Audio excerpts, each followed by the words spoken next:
जय गुरुदेव। अब तो अपनी जीवात्मा को जगा लो। इस दुनिया में हम कुछ तलाश करते रहते हैं। जब से हमने जन्म लिया तब से और आज तक हम कुछ तलाश कर रहे हैं। हमारी खोई हुई वस्तु जब तक नहीं मिल जाएगी तब तक हम हमेशा उसको खोजते रहेंगे। इसके लिए चाहे हम एक परिवार बसा लें या एक गांव बसा लें या एक मुल्क बसा लें। आप बच्चों से खूब प्यार कर लें, कुटुंबी रिश्तेदारों से प्यार कर लें, खूब खा लें, पी लें, घूम लें, किंतु वो चीज हमें मिल नहीं रही है जिसकी हमें तलाश है। ये बात सच है कि हम जिस आनंद और सुख की तलाश कर रहे हैं वो हमें मिलने वाली नहीं, भले ही हम राजा बन जाएं, सेठ साहूकार बन जाएं, अरबपति खरबपति बन जाए। संसार क्या सब सोना चांदी हीरे जवाहरात इकट्ठा कर ले, फिर भी वह चीज मिलने वाली नहीं है। जब तक हमें पूरे महात्मा फकीर नहीं मिलेंगे, हमारी वो चीज जो गुम हो गई है वो नहीं मिलेगी। वो चीज किसी की जेब में या तिजोरी में या किसी मकान या कंदरा में नहीं रखी है। जो चीज सभी स्त्री पुरुषों की खो गई है और जिसकी तुम जाने अनजाने तलाश कर रहे हो, वो चीज फकीरों और महात्माओं के पास पहुंचने पर ही मिलेगी।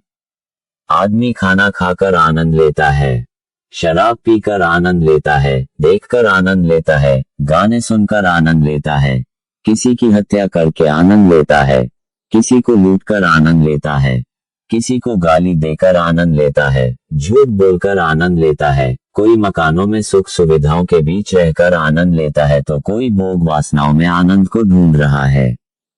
जब तक कोई अनुभवी महात्मा हमें इस दुनिया में नहीं मिलेंगे तब तक हमें अपना खोया हुआ सुख और आनंद प्राप्त नहीं हो सकता। ऐसे महापुरुष जब मिलते हैं तो बताते हैं कि वह आनंद जिसकी तुम्हें तलाश है वो सभी स्त्री पुरुषों के अंदर है। उस आनंद को, उस रस को जब से तुमने छोड़ दिया तब से तुम दुखी हो गए। वह वस्तु क्या है? नाम आकाशवाणी, देववाणी, अनहदवाणी, शब्द, कलमा, आयतें, आसमानी आवाज जो हर घट में हर इंसान के अंदर हो रही है। कोई घट इससे खाली नहीं है। हर वक्त 24 घंटे तुम्हारे मस्तक में बाजे बज रहे हैं। अंदर में चलो, रास्ता दोनों आंखों के मध्य भाग से ऊपर की तरफ गया हुआ है। उस नाम की, उस आवाज की डोर लटक रही है जहां जीवात्मा बैठी है। उस डोर को पकड़कर ऊपर चढ़ चलो तो तुम्हें तुम्हारा खोया हुआ आनंद वापस मिल सकता है। उस आवाज में कशिश है, खिंचाव है, प्रकाश है, अंधेरा नहीं है, आनंद है, अमृत सदा चूता रहता है जिसे पीकर जीवात्माएं मस्त हो जाती हैं। उस आसमानी आवाज से रूह का जब संपर्क होता है उसी को लोग कहते हैं सुरत शब्द योग। सुरत कहते हैं जीवात्मा को और शब्द कहते हैं आवाज को। वह आवाज चेतन है, जड़ नहीं। उसमें ज्ञान है, शक्ति है, प्रकाश है और वो आवाज ब्रह्मांडों, चांद सितारों को संचालित कर रही है। उसे आवाज कहो या नाम कहो, कब मिलेगी? जब तुम्हें कोई पूरे संत महात्मा जो उस नाम की डोरी को पकड़कर नित्य परमात्मा के पास जाते और आते होंगे। ऐसे सत्पुरुष जब मिल जाएंगे और नाम की डोर पकड़ा देंगे तब तुम उसे पकड़कर जब ऊपर चढ़ोगे तब परमात्मा का साक्षात्कार हो जाएगा। वो मालिक आनंद का सागर है, प्रेम का सागर है और जब तक तुम उसके पास पहुंच नहीं जाते हो तब तक बराबर इस दुनिया में भटकते रहोगे, जन्मते मरते रहोगे। संत आरती खुद करते हैं। आरती अंदर में होती है, दोनों आंखों के पीछे। सभी संतों ने आरती किया। प्रार्थना आंख बंद करके करनी चाहिए। कभी कभी ऐसा होता है कि प्रार्थना करते करते ध्यान लग जाता है। वैसे आप कुछ भी कहो अपनी भाषा में, लेकिन संत उन्हीं को कहा जाता है जो सत्यलोक में नित्य जाते और आते हैं। जो सत्यलोक नहीं जाता वो संत नहीं। संत सबका भेद जानते हैं। वे ईश्वर से भी मिलते हैं, ब्रह्म से भी मिलते हैं, पारब्रह्म से भी मिलते हैं और सत्पुरुष से भी मिलते हैं। उनसे बड़ा कोई नहीं। नीचे के जितने भी धनी हैं वे सब उनसे डरते रहते हैं। जो देखेगा वही लिखेगा। आप कहते हो इसमें ये लिखा, गीता में वो लिखा, तो जो देखेगा वो लिखेगा। जो नहीं देखेगा वो क्या लिखेगा? गोस्वामी तुलसीदास जी ने कहा कि मैंने आंखें बाहर की बंद की, फिर अंदर की आंख यानी दिव्य आंख से देखता हुआ गया तो निरंजन भगवान का साक्षात्कार किया, ईश्वर को देखा। उसके बाद इधर उधर निकल गया और देखा कि अनेकों ब्रह्मांड हैं। जो कोई उधर जाएगा देखेगा तो एक ही बात कहेगा। मीराबाई ने भी कहा, रैदास ने भी कहा, जितने महात्मा इधर 700 वर्षों के अंतर्गत आए सब ने कहा, जिसने नहीं देखा वो पढ़कर कुछ नहीं समझ सकता। लोग यहाँ आते हैं, विभिन्न प्रकार की कामनाएं करते हैं, घर गृहस्थी की, कारोबार की या अन्य तमाम चीजों की इच्छाएं रखते हैं। आजकल भूत प्रेम लोगों को परेशान कर रहे हैं। सोचते हैं कि चलो बाबा जी के पास।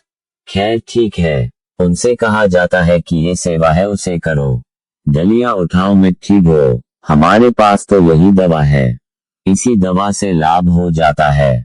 प्रेतात्माएं हैं, परेशान रहती हैं, पेट बड़ा है मुंह सुई के नोक के बराबर छोटा, उन्हें भोजन मिल जाए तो परेशान नहीं करती। कोई ऐसे भी होते हैं कि फिर भी नहीं छोड़ते, बड़ी मुश्किल से छोड़ते हैं। ये बात बताई जाती है कि सही भी है कि मनुष्य शरीर अनमोल है, बड़े भाग्य से मिलता है। ये बात कभी मिथ्या नहीं हो सकती। मृत्युलोक में ऐसा अमूलक शरीर जिसका कोई मूल्य नहीं है, वह चीज सबको मिली हुई है। ऐसी चीज से हमें फायदा उठा लेना चाहिए, वो भी थोड़े दिनों के लिए मिला है, तो आपको चाहिए कि इससे अपनी जीवात्मा का काम कर लो। काम यही है कि इसे आजाद करके अपने देश में पहुंचाओ, मालिक के पास। ये देश तुम्हारा नहीं पराया है, दूसरे का है। उसका दिया शरीर जब वो मांगेगा तो देना पड़ेगा। उसने जिस मसाले में बनाया उसी मसाले में विलीन कर देगा, उसी मिट्टी और पानी के मसाले में लेकर देगा और अस्तित्व समाप्त हो जाएगा। ना आंख की शक्ल रहेगी, ना हाथ पैर सिर की, और ये सामान जिसे इस शरीर ने बनाया शरीर रक्षा के लिए, ये भी यहाँ पड़ा रह जाएगा। कर्म 3 प्रकार के होते हैं। एक क्रियामान जो रोज दिन रात कर रहे हो। एक कर्म है प्रारब्ध, जो पीछे किया था उसका हिसाब करके इस शरीर को भोग भोगने के लिए दिया गया।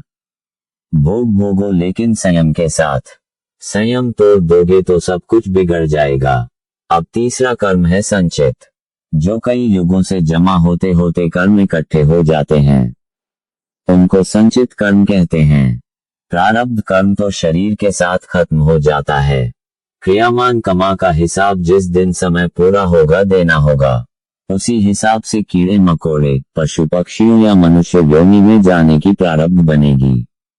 संचित कर्मों से भी प्रारब्ध बनती है।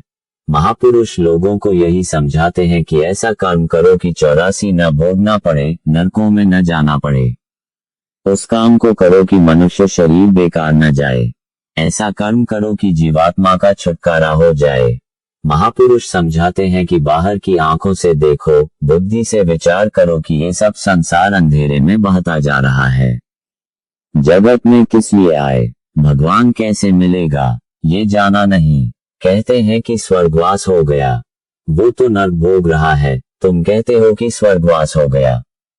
जो जानकार है वह देख रहा है कि कहता है तेरा आदमी शरीर छोड़ गया, घर में कुत्ता बनकर बैठा है, लेकिन बिना जानकार के कौन बताएगा। ये शरीर तुम्हारा नहीं दूसरे का है, तो फिर यहाँ के सामान तुम्हारे कैसे होंगे। मनुष्य शरीर बारीक योनि है, इसमें बुद्धि विवेक है। शरीर का वक्त निकला जा रहा है, इसमें जाग करके जीवात्मा को जगाकर अपने पिता के पास पहुंचा दो। ये तो सुनते नहीं हो। हजारों युगों से 84 भोग कर अत्यंत दुख पाया है। अब तो जाग जाओ, अब तो अपनी जीवात्मा को जगा लो। जय गुरुदेव।